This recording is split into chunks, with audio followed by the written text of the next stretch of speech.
Now, I'm going to say something controversial, even though I'm being taped. Juries get it wrong a lot.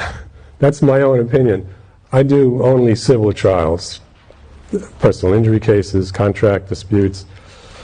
But I've had situations where, like, oh my heaven's sake, how could they have thought that?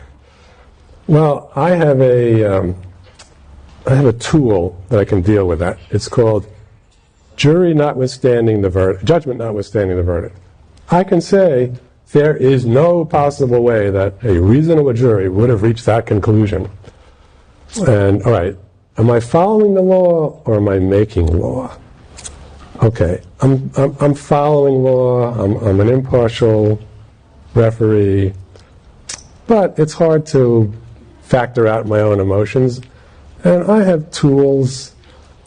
Somebody can say, well, Your Honor, you have to throw out this case because it's just like another case. Well, is it just like another case? What if the defendant was wearing a red sweater instead of a blue sweater?